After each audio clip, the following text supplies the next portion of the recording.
Hey travelers, just stopping by to let you know that this episode that you are about to listen to is one of our older ones, and we were going through some growing pains at this time. But if you would like to start from where we consider our newest era of quality, I would go ahead and jump to episode 54, The American Bigfoot. Either way, enjoy travelers. Previously on Infinite Rabbit Hole. But they left the group, or they were taken.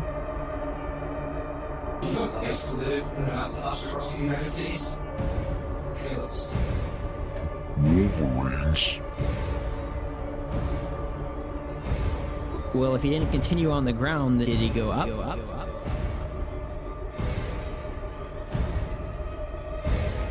Oh, it's coming. It's gonna be good.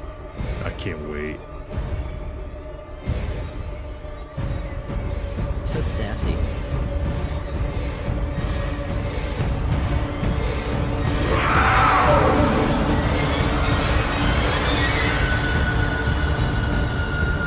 Did he simply step through a portal to another dimension or parallel world? Where's the Thunderbird from? Like a dragon-sized bird. Just...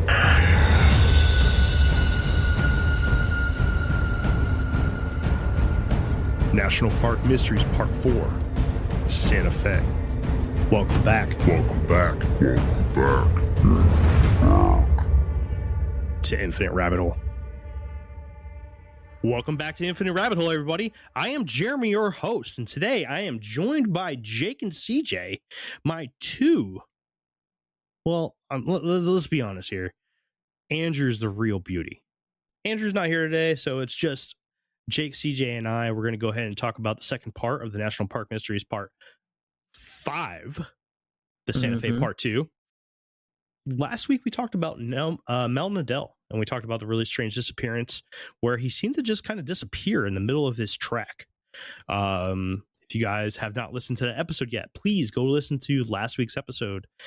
We dived into the Pecos Triangle and the Mel Nadell case, and we kind of gave an outline of what it takes to qualify as a missing 411 case in the eyes of David Paulides.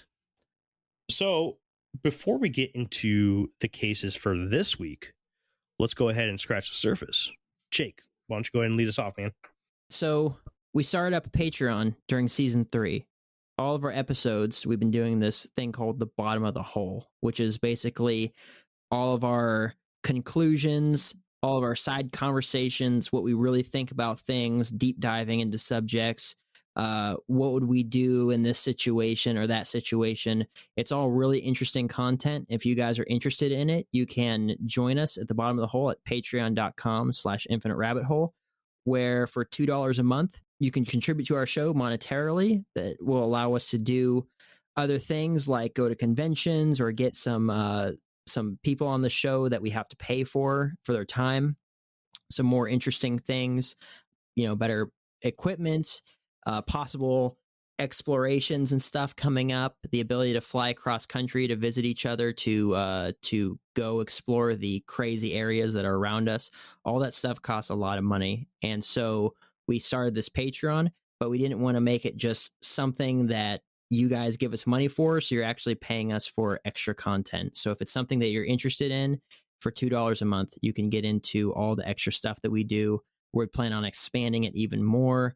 And it would be really cool if you guys were interested in that capacity. Also, we really like hearing feedback from you guys. You can do that on anchor.fm/infinite rabbit hole. You can leave us a voicemail, and we will play that voicemail on our next available episode. Also, we have our stuff up on YouTube now, and you can leave us a comment. You can like, you can subscribe, you can tell us what you like or don't like, give us suggestions on there. Just another way for you guys to interact with us. So please just hit us up, and we look forward to hearing from you. And if you want to look us up so that we can hear from you, you can find us at Twitter at Infinite RH Pod. The same on Instagram. And then on Facebook, it's facebook.com/infinite rabbit hole.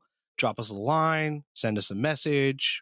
We'd love that. We'd love to reply. And if you have a story of your own, leave it for us. We might read it on the show, or maybe we'll even bring you on the show to tell the story yourself. All right, so let's build upon last week's episode.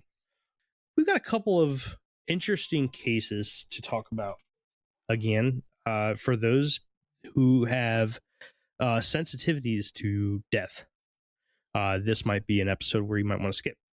Unfortunately, with some of these Missing 401 episodes that we do in our National Park series, our National Park Mystery series, sometimes it incorporates death, and some pretty graphic images get painted out. So user beware. If you are sensitive to that kind of subject, please take this one off. But if not, we're going to go ahead and dive right in unless anybody else has something to say. Got CJ, something to say? Got something to say, CJ? We're going to have the big reveal of CJ's theory. Oh, that's right. It's been a whole week. I forgot about it. The big reveal. It's been 20 minutes. All right. So let's talk about Audrey Kaplan first. Audrey Kaplan went missing on July 30th, 2014. The area that she went missing in is known as Aspen Peak. It's in the Santa Fe National Park. One thing to know about her is, yes, she is 75 years old. So yeah, she's up there. But as people will tell you about her, people that know her closely, friends, family, and even her husband, they will tell you that she was in extremely good shape for her age. And this is a common factor with a lot of different missing 411 cases, is that a lot of these people were in really good shape. And this is one of them. So Audrey and her husband, they owned a house in Santa Fe. One day, Audrey and her husband decided to go for a hike on a ski resort and look for mushrooms. Somehow they got separated from each other. Searchers were brought in and they could not find her. Thunderstorms took place the night of her disappearance. 5 days later, a searcher found a site with a camping area that was destroyed and the dead body of a woman in a few inches of water in a creek. The woman was naked, no shoes, no clothing, no anything on her body. Most of her face was submerged under the water of the creek. Audrey Kaplan's body was found on August 4th. The coroner stated on the death report that although there were no specific indications of hypothermia, due to the circumstances of her death and lack of any other cause of death, it is believed that she died of exposure to very low temperatures. Again, this was July 30th in Santa Fe. Also, although there are pictures of the scene of her death showing the position of her body when found, the coroner's report stated, given that there is no report of this descendant's face being in the water when found, nor circumstances documented to support that it had been in water, it is unlikely that drowning played a role. Before we get into our points of view and additional information on this case, I want to quickly go over the 8 profile points that this particular case matched with the profile points that the missing 401 cases all align with, right? So real quick. Mhm. This is the one case that my theory doesn't apply to. I forgot about this one. Okay. This is the one case. Okay. Mhm. Anyways. So yeah, like I said, she matched 8 out of the 11 profile points. There was a point of separation with her husband. The time of disappearance was late afternoon. It was near water. There was a weather event. Canines could not track her. There was missing clothing when the body was found. The cause of death was unknown, seeing that it seemed like she had died from extremely low temperatures, but in July in Santa Fe. And it was in a geographical cluster. The 3 points that were not made was that she was not near Boulder Field. She did not have a disability or illness, and she was not found in an area previously searched. So now that that's all out of the way, let's open the floodgates and let's get some opinions and some additional information. So, looking at an article right now, it's actually a newspaper clipping, and it says that although it was January 30th, the temperatures at that time can get, because of torrential rains, fog, and the cold nighttime July 30th. time temperatures. Yeah, that's what I meant. Can Okay. get in the low 40s. And I think that even without becoming hypothermic, that as people get really cold, they start to do really, I don't know. Dumb stuff. Yeah, they start to do dumb stuff. I think that you can still be cold. You can still start doing dumb stuff before you're hypothermic. But it's weird that she was found face down in water unless the water wasn't there prior to her dying. Like it rained on her and collected where she was at. Right. It's just also really weird that she's not wearing clothes. I mean, I know it's a really common factor in a lot of missing 411 cases, but the whole like just naked, like no, even if it was cold, like I know when you're beginning to freeze to death, your body gets a warming sensation over it. But I've never heard of a story of that where the people were like, maybe I should get naked. And then where were the clothes? Like they said that they didn't recover the clothes, right? Right. Is it possible that maybe she wanted to bathe, so she stripped off somewhere else and then she went down to bathe in the water and then maybe had some like catastrophic heart attack? You know what? They said that she was hunting mushrooms, right? Oh, jeez. So it's actually a hobby that I've been looking into for the last 2 or 3 years. Mm-hmm. Yeah. Because in my area, there's lion's mane, old man of the woods, and chicken of the woods. Mm-hmm. But the big thing is, like, even if you're certain, like, you know what you're looking for, you always take somebody experienced with you because it's easy to make a mistake. Like chicken of the woods looks very similar to jack-o'-lantern mushrooms. The only thing is chicken of the woods has pores underneath where jack-o'-lanterns has fins. What if she made a mistake and grabbed the wrong, because like we've all done the foraging, we've all picked raspberries and blueberries and stuff, blackberries out in the woods, and you just snack on them while you're picking them, right? Mm-hmm. What if she pulled one of those moves and grabbed the wrong mushroom? But see, here's the thing is that, you know, there was toxicology reports and everything done on her where there was no signs of this stuff. Now I know it did, you know, her body was found 6 days later, which the stuff could be out of her system by then, but you have to think that if the body was dead, right? If she was deceased, that body is no longer processing these chemicals and the stuff from the mushrooms. That stuff would still be in her system. That's why somebody who died from a cocaine overdose, you know, when their body is found a month later, they can still do toxicology screenings on them and find out their cause of death. Now, just to talk about what Jake was talking about, people doing really weird things when they're hypothermic. One of the final stages of hypothermia is called paradoxical undressing, and basically, when you're so hypothermic, your body plays tricks on you, and convinces you that you're really hot and that you're constricted, and people start to undress. This is something that a lot of people think may have been something that went wrong during the Dyatlov Pass incident in Russia, which we'll get into later in another episode of Infinite Rabbit Hole. But I don't know. The problem here is that, one, toxicology screenings don't necessarily say anything like that, because there was toxicology screenings done.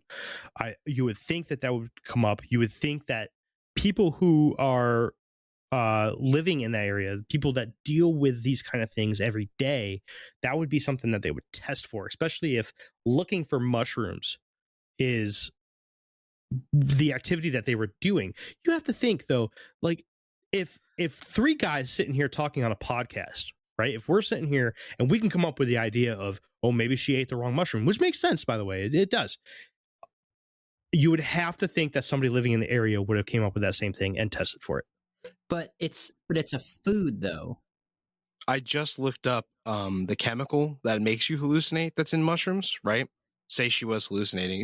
And I don't know what chemical she possibly could have enjoyed, but like, okay, so cocaine leaves your system in like 3 days, right? It's not detectable in a blood test in 3 days. But like psilocin, which comes from mushrooms as well, is undetectable after 5 hours. Psilocybin, which is what I know, psilocybin, that's shrooms, can take up to 15 hours to clear and is completely undetectable after 24 hours. But that's saying that she got high from it. There's mushrooms out there that will flat out kill you. You'll crap yourself to death. So Well, Yeah, but right, you're maybe right. that was the case. She's trying to maybe she was by the water because she was trying to drink water while her body is expelling every drop of moisture out of it. Hey, And that's what killed her. That's true. That could be true. But you would think that stuff would make the report. If she has no shit in her system during the autopsy, that has to be something that they're looking for. What I'm trying to say is, if we can come up with the idea of mushrooms possibly being a thing, someone who does this for a living needs to know that if they're going to shit their fucking brains out and have not an ounce of food in their body and they're over drinking themselves, that's something that they should be looking for. They can look for that in the blood for over dilution, right? Like there's things that you can search for to make sure that that's there, and this would be in the report. This would be in the cause of death report. The cause of death is unknown. The cause of death is hypothermia, not blood oversaturation or whatever it's called. I know it's not called that, but what I find is very, very strange, right, is that she is face down in the water. That Right? is odd. Yeah. She's face down in the water, which means that She the was only hunched way- over drinking it, and then when she died, she collapsed and fell into it. but you're still taking gasping breaths, which means that your last breaths would have been water and your lungs would have been full of Mm. water. Or she was dead before she hit the ground. I think she got fucked with. I definitely think that this could be, and I'm making parts of the puzzle that may not fit here, but I think you're right. I think I'm on board with the mushroom thing, right? But I think she was being held captive or some sorts by somebody out in the woods. You have to think that a lot of these national parks or a lot of these public lands actually hold fugitives. That and it's completely legal to live out there. So Yeah, it's public land. Well, that's kind of a gray area, but wait, you have to move your campsite every 2 weeks. it like I was saying, it's kind of a gray area. So you just made me lose my train of thought, CJ. Damn it! Someone was fucking with her. They held her captive. Right, and I love to be that guy, but Bigfoot. You would love to be that guy. No, shut up, dude. Bigfoot. There are stories of Bigfoot taking people and holding them captive. Okay, and the Santa Fe National Forest, there has been sightings, especially around Pecos, of large upright walking hominids. So mushrooms, yes, I think that's definitely a thing, but I don't think she died right there by the lake. I think she was put there, or not by the lake, by the stream. I think she had to have been put there, and it had to have been put there by something with dexterous fingers. And the only thing that leaves is a human or a Bigfoot. What if the Bigfoot captured her, right? And they were taking her clothes and like checking it out because they'd be curious, Right. being primates or possibly a hominid species. And she got ill, and obviously they don't really have a whole lot of medical knowledge, right? They're not in their beakers and stuff studying microbes. She gets ill with something very fast acting like being frozen, and they take her to the water like, oh, maybe she's dehydrated, and like they put her face there, but like she's like already dead, and then they're just like, oh, and then they leave. Yeah, because to them, they don't wear clothes. So what's the purpose for us to wear clothes? How can they positively say that someone didn't die of hypothermia after 6 days of their dead body being exposed to the elements and temperatures as low as 40 degrees in the... Ooh, How could they possibly say that? The lowering That's- of the body temperature, that's not what killed them.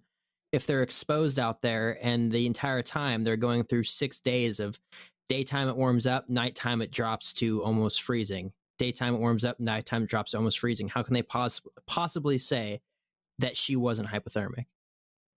So It doesn't make any sense. How would we ask this question to Google? How is hypothermia determined as a form of death? I mean, yeah. Especially if we look back to something Jake said earlier, and she was bathing, right? Like, what if she was bathing and then she like was on the verge of hypothermia and was like, oh, I got to get out of this water, and she just didn't get out in time. And 'Cause you could slip into that like that. right, that's what I'm saying. Like, yeah, and then this goes back in our face. And she's dead before her head hits the ground, which is why she wouldn't have aspirated any water into her lungs. She just stopped breathing and just that was that. I think Jake might be onto something here. So one of the easy ways to disprove hypothermia as a cause of death is with normally functioning organs. So the first, a lot of times your organs will start shut down because they can't properly work under cold conditions. Right. And eventually a lot of hypothermic people will die of failure of the heart working. So a heart attack. So it could have been a massive heart attack. Could have been, but you would think that during the autopsy of her, they would have listed the heart attack as the cause of death. They didn't list the heart attack as a cause of death. Well, here's a true story from my life. My mom was with this man for a while. His name was Scott, and he had an uncle who died of a massive heart attack while walking upstairs. The man was dead before he hit the first step. Right, like he was standing upright and died before he fell over. And the heart attack was actually so massive that they couldn't tell it was a heart attack. Like they just said it was because it made the most sense. Right, but so your body still does stuff because you have this muscle memory even shortly after your death. So people, when they die suddenly, they still take breaths. They still take breaths because of natural, you've been doing it for so long, your muscles only do that normally. So like, I don't want to point to personal experiences, but I personally witnessed somebody die a couple times in my life, and that person was still kicking. Yeah. Okay. Because that was the last thing that person was doing. Now, a person who is, yes, a person can forget to breathe and be put on a respirator, right? And be put on machines to stay alive. But it takes some time for your body to stop breathing. Like, it's not something that you just, you know what? Never mind. I don't know. I'm not going to sit here and bullshit my way through this because I'm just going through what makes sense to myself. I'm just going to shut up. I don't fucking know. Well, at the end of the day, it's no less valid than anything we said. None of us are medical professionals. We're all speculating. Right. And I could be completely wrong. I'm just, I'm going off of what I've seen in personal, like in real life. That's all. I know that you move, when you're dead and stuff. I get it. The muscle firing, and all that stuff, all the spasms, kind of like a detached lizard tail will still flick around and stuff because it's all the muscle spasms and stuff, and fish flop around and stuff too, and snakes move and everything. And though our nervous system isn't necessarily built the same way as reptiles and fish, it'll still cause us to do weird things like that. It's shortly after death, like blinking of the eyelids, stuff like that. But I hear what you're saying with the whole gasping thing. Is it possible that, I hate to talk about this sort of stuff, I really do, because it's just like this is somebody, and and people know them, right? And this is a horrific way to go. It's a lot different, and most people don't get the whole dying in your bed surrounded by your family things. A lot of people die in pretty horrific ways because this world is just filled with variables. But what if it was something like she was hypothermic, or she was becoming hypothermic, and there's just a combination of different things. Maybe she has a massive heart attack. Let's just say that that's the thing that did it, right? She was disoriented. She was, maybe she was sick from mushrooms, whatever. She has a massive heart attack. And what if she died in a sitting position? And then in her death throes of the things that her body does when you die, she like fell forward into the water or something like that. I have a hard time saying that she was messed with and put there because that's a frightening idea, that, Yeah, it's disturbing for you know, sure. but I mean, I'm not going to say it's BS and it couldn't happen, certainly, but, because I believe in the Bigfoot and stuff, but it's just like, I'm trying to rationalize this with myself of like, if this was a natural thing and maybe, what's up? I would say, what if it was a compound of multiple things, right? Multiple things you're saying. Like, she's 75, right? She is in good shape, but 75 is 75. True. Right. Right. So what if she was borderline hypothermic? She wasn't completely hypothermic, borderline. It's been a couple of days. Maybe she knows how to find mushrooms, but maybe she's not so great at finding other foods. A healthy individual can go 3 weeks without food. But this is a 75-year-old. Maybe she doesn't trust the water so much, so she's avoiding drinking. So maybe she's mildly dehydrated to a point. Your body, if water's available and you are that dehydrated, your body will override any rational thought you have and you'll drink. But maybe she was avoiding that and these things compounded and she old aged it in a sitting position. Yeah. Sometimes I really hate doing these national park mysteries. That's really disturbing, and my heart goes out to anybody who's ever lost somebody. And anybody who ever lost anybody. I mean, my heart goes out to everybody, but because we're talking about this, this is the sensitive subject right now, but it's unknown. I wish that there was more information so that we weren't necessarily going off of speculation. And I think that's where, I feel like I'm kind of coming off as an asshole because I really hate doing the whole speculation thing about somebody who can't sit here and defend themselves. I'd rather speculate more about someone whose body was recovered than speculating about someone who's never been found. Like that Mel. To me seems more disrespectful than, the body was recovered. They're able to put them to rest. There was that closure regardless of how it happened.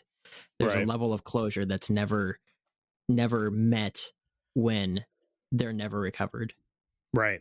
And that's when it's just like, I have a hard time doing all this speculation stuff because there's people out there that still have hope. Right. And we're like, yeah. And then they could have been dragged into the trees and their heads ripped off. And it's like, oh, geez. It's like, because I don't know who listens to our show. Right. Who has a connection to somebody that could be, missing, even if it's not related to missing 411. So it's just like, but I don't know. I think I think the compound thing makes the most sense to me. Even if it wasn't mushrooms, maybe it was dysentery from drinking bad water that she was found next to, stagnant, nasty water or whatever, We'll see. I mean, like, again, I wish we had access to reports because part of me says that they tested for this stuff. There's tests for everything now. Personally, I mean, if it was that kind of stuff, I think that they would have found it. That's my point of view on this, but who knows? Maybe not everybody empties their bowels when they die, but most people do. True. Very true. That is very true. It could be a looked over thing. All right, you guys ready to get into the last one before we get into the bottom? Absolutely. Cool. All right, so we're going to talk about Stanley Vigil. This one is kind of short, but there's a lot of on the back end of this one. So Stanley was 54 years old. He went missing on November 7th, 2017. So this is fairly recent. He went missing at Berea's Peak and Santa Fe National Park. So again, inside the park itself. Driving around the area with his father and a friend, they witnessed a deer cross in front of their truck. Stanley jumped out to chase and hunt the deer. Immediately, though, this is kind of the weird part of this, even his wife tells this story too, from the point of view of their friends, is that this fog and heavy rain rolled in extremely quickly, and Stanley just disappeared. A search began that lasted 7 days. 5 months later, and 9 miles away, as the crow flies, from where Stanley had originally gone missing, an off-duty police officer and his son are fishing on the Pecos River, again, Pecos, and find a body. The body was eventually identified as the remains of Stanley Vigil, and Stanley's body seems to have suffered severe skull injuries and broken ribs. Quickly, before we get into comments, thoughts, and ideas on this one, let's talk about the profile points. It matched 6 of the 11 profile points and matched point of separation when Stanley left the vehicle. Time of disappearance was late day.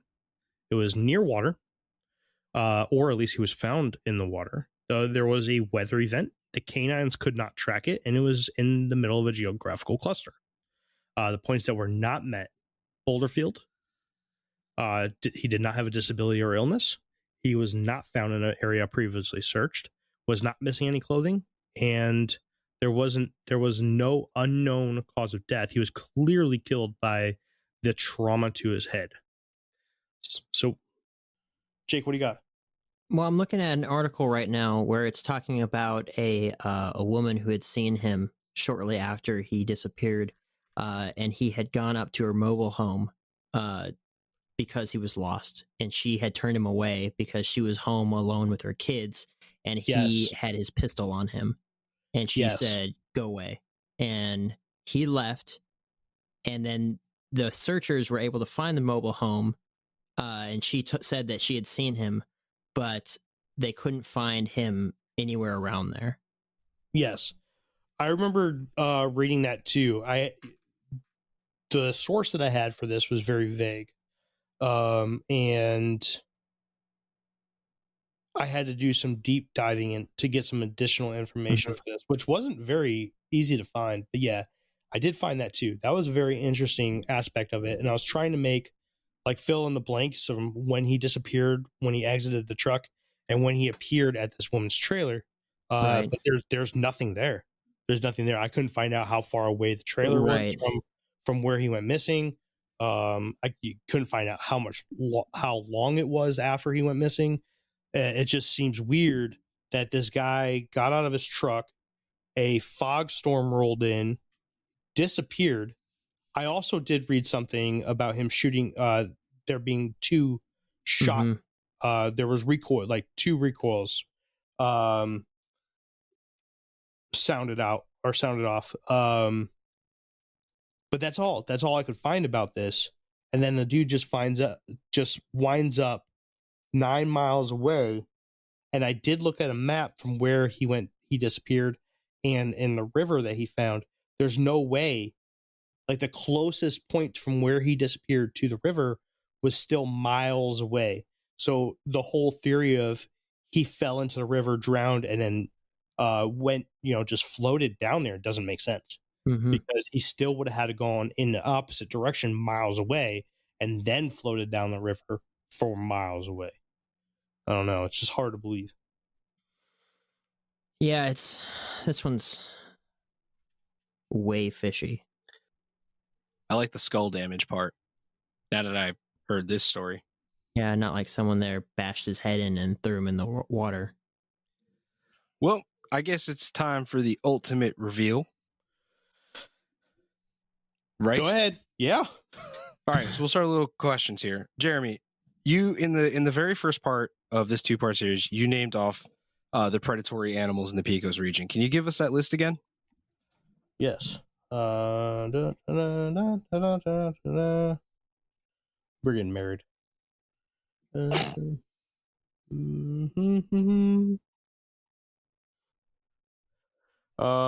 Bighorn sheep, mule deer, elk, black bear, and mountain lions. So I will tell you this: that list is incomplete. Oh, I'm sure it is.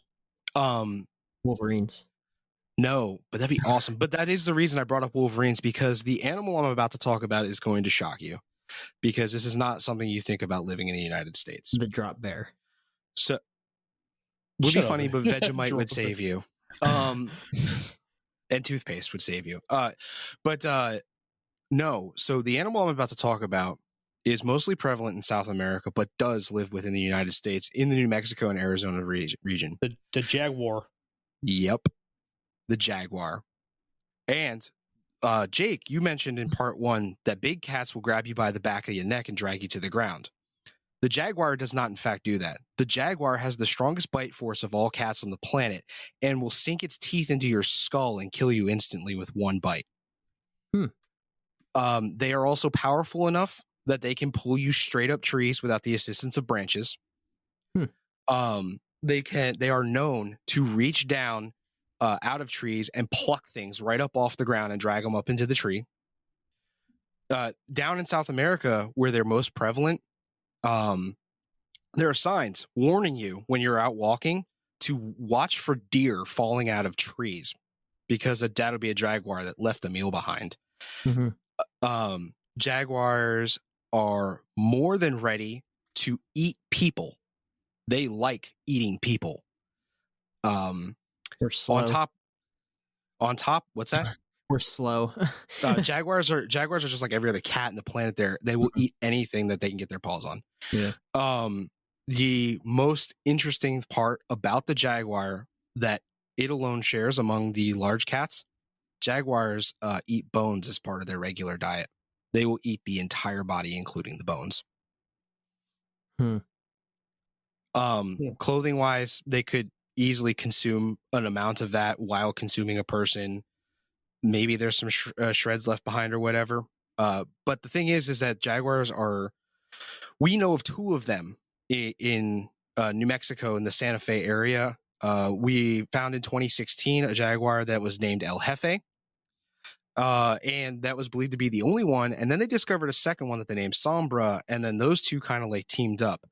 Now, those are the 2 that we know about. And it's theorized that there is a population of jaguars, even though it would be small. To compound this theory, we can take a look at the eastern mountain lion, which is said to be extinct. However, once in a while we get a trail cam video of something like that, right? Yep.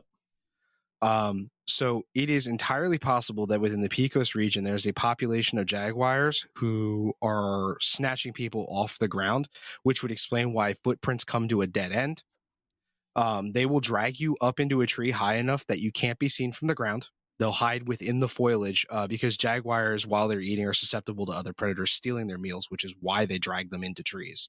The guy that we just talked about, Stanley Vigil, had the skull damage and he was found down. Jaguars will accidentally drop their meals once in a while, and they do hang out near water.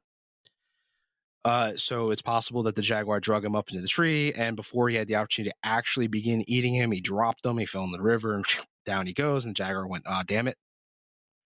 But yeah, that's the theory. Jaguars.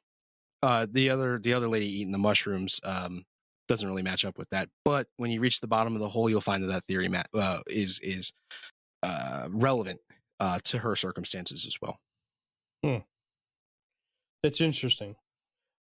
So just to try to poke holes in your theory. Now, I'm not saying that it doesn't make sense, because it is actually a really good theory in my mind, right? Yeah, definitely go for it, though. My problem is that these cats, right, jaguars, are tropical creatures. And Santa Fe, as we just pointed out, if it's getting 40 degrees or around 40 degrees in July, how are they supposed to survive the winter? Well, that's the thing, is that they're not necessarily tropical creatures. They thrive in tropical. However, they did, up until the mid 1800s, roam North America freely all the way up to the Canadian border. They were hunted to extinction in North America by the early 1900s. And they were also known to take down megafauna. That's how powerful those animals are. Oh, I'm sure they did. They bite down, they penetrate your skull, instantly kill you, and they don't let go. They drag you from the same bite they killed you with. Man, that's It'd be a quick death, so that's good. well, a lot better than a bear, because they just start eating you while you're still alive. Yeah, they just still eat your intestines like spaghetti while you're watching it. It's disgusting, but yeah, they will. They will. Yeah, they're fucking ruthless, man. I don't hate that theory. I don't. Especially since it's not very difficult for critters to get from South America to North America. Well, that's the thing, is they weren't necessarily just in South America. Like, they're throughout Mexico too.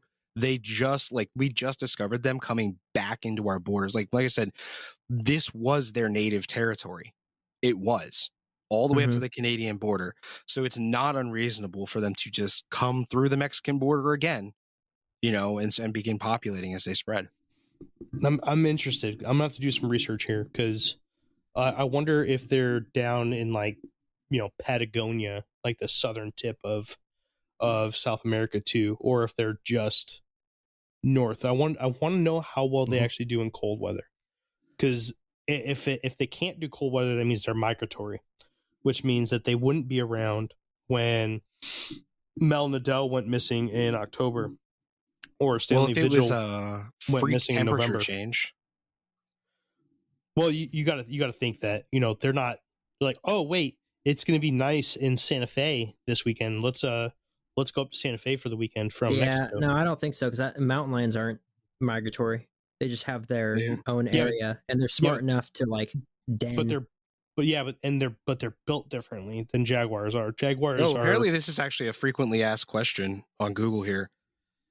Or they just heard you talking about it. Quick, make up some answers. Yeah, they put on jackets. Clogs. They like clogs. I think that they're smart enough to like den up. There's enough. They do okay in snowy conditions. Apparently they're really good swimmers too, and they'll even eat caimans. Yeah, jaguars don't fuck around. They'll eat anything. I mean, they're kind of built like tigers, right? And tigers are. I mean, there's tigers in China. Look up a picture of a tiger in snow. Yeah, they say that the jaguar is the real king of the jungle. Like, it's just incredible. Like, so when I came across the I was looking at the Thunderbird and aliens and Bigfoot and like trying to find like where do these stories collaborate with other stories of these cryptids. And then as I was doing that, I came across the information about the Wolverine being in the United States, and I was like, there's fucking jaguars in New Mexico. And then that's how I came upon that. And then I looked up the physiology, biology, and how jaguars hunt their prey. And I was like, oh, wow. So I just looked up if there's jaguars in Patagonia just for shits and giggles. And it looks like it's actually a cryptid in Patagonia. Just so everyone is aware, cryptozoology, yes, it does deal with animals that are not yet revealed by science, but it also deals with misplaced animals as well. So like the Florida jaguar or the Florida panther, right? That is technically a cryptid. We know panthers exist, but do they exist in Florida? We don't know, but people say that they do live there. So that the Florida panther is technically a cryptid. This is just reminding me of Randall's story. Yes, the Wampus cat. Yep. So Jake, did I win this time? I'm sitting here trying to think about poking holes in it, but it would make sense because most cats are opportunistic. But most animals are like territorial, and all of these happen really close together. And we'll get more into it in the bottom of the hole with the topic the woman we're gonna talk about, her story in the bottom of the hole. But all of these kind of happen around the same sort of area, and of course it's the Pecos Triangle, but around like a specific location, like within which is a couple miles. Which is just south of Santa Fe too, where they track those other two jaguars. Right. And it's just like, so I want to say that there's no way because, if it's only two of them, or maybe it's like 5 or whatever, it's just like, they couldn't be doing all that damage, but it really isn't all that much. This is the opportunity arose there in the area, and they took that opportunity. So I gotta say that you win this round because you kept the metaphysical out of it. This is I mean, it's a natural occurrence. This happens. You can look up videos on. I saw a video the other day of someone getting just attacked by a bear because he wanted to take a selfie of it. Like, it's just like, people get themselves in predicaments. They get attacked by the wildlife, especially if you have a particular variety of wildlife that has no issues, no fear of people because they are the alpha predator. That's a really big thing. That's one of the things that gets me out of the idea of evolution, because we are not the alpha predator. There's no reason why we should exist if evolution is real. But whatever, but it's just like, because we can't see in the dark, we can't, all this stuff. There's reasons against it, but that would be, in my mind, very plausible of a reason why these people have gone missing. The only one that's still got me scratching my head so far is the naked Audrey, lady, yeah. Audrey Kaplan. Yeah, is that one is still like, I don't know, but these guys being, and because that's what I'm thinking, right? Mountain lion. Or whatever. But you're right, a big, massive, very, very, very strong cat. You're right. I have no issue with the idea of that, because even just kind of like, yeah, no, whatever. And then I saw a picture of a cheetah with a freaking straight up zebra in a tree, and I was just like, Yep. That's a yeah. that's a 300-pound horse, just like, cheetahs are actually one of the weaker of the cats. So that's pretty terrifying. So I guess I won't be hunting by myself, or not wearing chainmail. The big difference between mountain lions and jaguars, though, is while jaguar has absolutely zero fear of human, will actively hunt them. Mountain lions, when encountering people, will typically take off. I mean, we do have those videos where the mountain lions are bold. Yeah. But more often than not, if a mountain lion and you come face to face, that bad boy is going to run. They're easily intimidated. Yeah. And hunters will actually work with mountain lions. They will actively follow a mountain lion, because a mountain lion is a better tracker than the hunter is. And then when the mountain lion finds what it's looking for, the hunter will take it and scare the cat off. Oh, that's smart. Yep. All right. Yeah. I did a lot of research into trying to figure out a reasonable explanation for this. That's awesome. No, I best I got was Thunderbird. So yeah. Honestly, I was thinking Thunderbird I'm impressed. too. The only thing I want to know is the Mel Nadell case. I have to find where it says it, but I want to say that the footprints disappeared like in the middle of like a field or something, or on a pathway, not near a tree. And I could be wrong. Obviously, I don't know the landscape or anything, but I'm curious if he did go missing near a tree. Obviously, the last gentleman that we just talked about, Stanley Vigil, he disappeared as he went into the woods to go chase that deer. So, I can see the jaguar thing making sense there. I'm just curious as to where Mel went, and if jaguars will also hunt on the ground, and they're strong enough to pick you clean up off the ground, right? Well, that's what I'm saying though, is that and that would make sense with the dogs freaking out. But if he had gotten picked up by a jaguar, his scent would still be there, and they would follow the dog. A lot of times, dogs will tree animals. When they have the scent of the animal in the tree, they will bark at the bottom of the tree to let you know that it's up there. And if Mel Nadell lifted up in the air, those dogs would have alerted up, and they're trained for that. That's when they get the dogs there. You're talking about an animal that eats bones. Dude, you're like skipping over your own, like, your own topic of the Bigfoot. What do dogs do when there's a Sasquatch around? They like start freaking out and stuff, and they start whining, and they don't want to do anything. What else would they do if they encountered a super predator? They would say, screw this trail. I'm not doing this. You're not taking me over there. I don't want to go over there because I know what I'm smelling. Dogs in South America will not fuck with jaguars. That's why they have a problem with them killing cattle, because they have the cattle dogs out there to protect the cattle, but the dogs will not fuck with a jaguar because they know that they're going to die. So I think that if they smelt something like that, that would be enough to take them off of their job of, we're tracking dogs. They're gonna be like, no, I'm not. No, we're done. Dog said not worth. Right. Okay. I do know that dogs do not like the big feets. That I do know. They get all panicky, right? So I mean, I think that's the same thing. They sense the alpha predator. Okay. That would make sense, right? I still need to. Okay. Never mind. Unless they're like Rhodesian Ridgebacks, which are African lion hounds. They literally tackle lions and people kill them while they're holding them down. So that's a different type of dog, though. We're talking probably about bloodhounds or something. Yeah. All right. Well, let's take a trip to the bottom of the hole. What do you guys think? I absolutely cannot do the bottom of the hole. I promised Carrie I would be downstairs 25 minutes ago, and I'm going to be in trouble. Man. All right. You guys have fun. All right. See you, bud. Yep. Thanks for blowing my mind. Yep.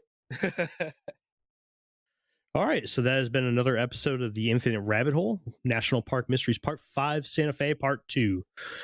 Thank you for joining us, and for those of you that are not patrons of the show, this is where your trip ends. For those of you that do donate to the show through Patreon, you can head on over to the Patreon and listen to the Bottom of the Hole segment, where we are going to be talking about the cases of Emma Tresp and Robert Amos Browning, two people that went missing in a very similar area, may have gone missing in basically the same area about a year apart. There is some very strange stuff, including one particular location that they were both trying to get to when they went missing. So if anybody is interested in there, go ahead and head on over to the Patreon and sign up for one of our tiers. No matter what tier you get, you will have access to this additional content. If you sign up for the second or third tier, which is our $5 or $10 tier, you'll have access to the content a week earlier. That has been another episode of the Infinite Rabbit Hole. We'll see you next time. Bye.